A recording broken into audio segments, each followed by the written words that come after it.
Sic parvis magna, great things from small beginnings. Our story obviously isn't typical. It wasn't love at first sight, and we didn't experience the traditional milestones, but it started on a foundation of friendship. And I credit all we've become to beginning on that foundation of caring, understanding, and vulnerability, and shit talk. A healthy amount of shit talk. A lot of that.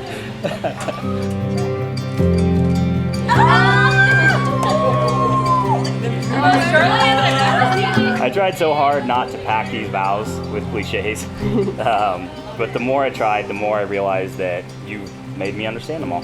From quotes to poems to lyrics, Notebook, Dr. Seuss, Taylor Swift.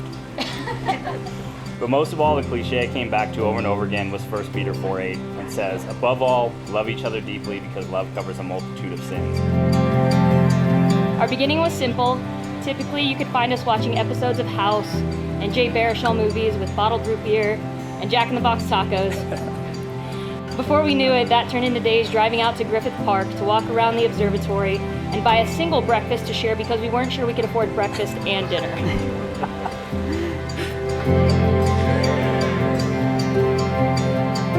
Through these years, we faced so much together. From the joy we felt when we found out we could move to Florida, to the helplessness we felt driving through the night when your dad passed away. We made it through the best and the worst times I can imagine, and I have no doubts that those limits will continue to be pushed as we go through this life together. But I've seen us come out stronger every time, and I know we always will. Our relationship, and thankfully our budget, has continued to evolve.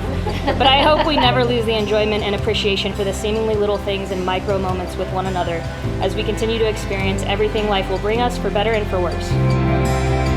I know I've joked about it before, but all these things that always consume my mind have always waned in weeks, except for you. You've been the one constant in a sea of variables. I admire your curious mind and your desire to explore any and all interests, from surfing to coding to the 3 foreign languages you're simultaneously learning. And perhaps selfishly, I mostly love how you continue to love me when I show up imperfect, which happens more than I'd like to admit. Funny enough, and on brand unfortunately, the most important wisdom I have about our goals and our life together came from a book about probability theory. It said, distinguishing the signal from the noise requires more than scientific knowledge, but self-knowledge. The serenity to accept the things we can't predict, the courage to predict the things we can, and the wisdom to know the difference.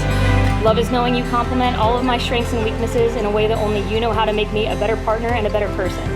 And I know that this is why God put you in my life. I look forward to all the great things still coming from small beginnings. I'll always be there to remind you of all that you are, even when you forget it. Because despite all that uncertainty, the one and only thing that I know in this world is that you're the signal and everything else is just noise. Oh, stop. Ahead for you guys. So I am so pleased to finally announce that you are now officially husband and wife. You may now kiss your bride.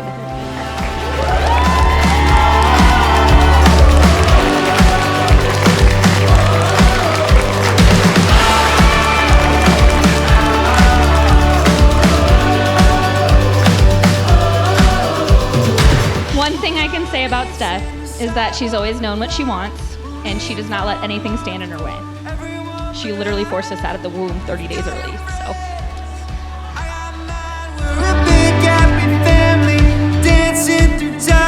So first off, I wanted to start off with congratulations to the Frignos, the Burkharts, and the Hales. You're all officially stuck with each other now. There's no taking it back. Then there's Andrew, or as us Hales refer to him, Mandrew. We've known you since we were 10 years old, so I've endured your bullying for the better part of 2 decades. But I still love you, and I'm ecstatic to have you as a part of the family. Mostly because you're a walking Google page and send me videos of Stephanie breaking out into song and dance while making dinner, freestyling about garlic naan in the grocery store, and fully encouraging all of her weirdness. I learned so many awesome things about Andrew. Great qualities. Andrew's a really hard worker. He's really, really smart. When you wake him up from a dead sleep, Andrew wakes up so violently.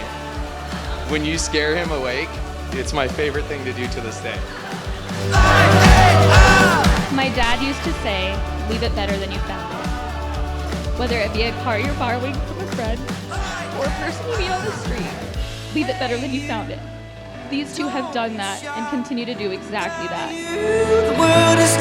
But one day, Andrew brings Stephanie to our apartment. And like I always do, I like to mess with people sometimes. And Stephanie's really hard to trick or pull one over. I would like try to trick her and she'd be like, nice try, asshole. And I like, the first time she said it, I was like, okay. I think I tried like 3 minutes later. Nope. And I instantly love Stephanie. So cheers to officially gaining the big brother I feel like I've always had.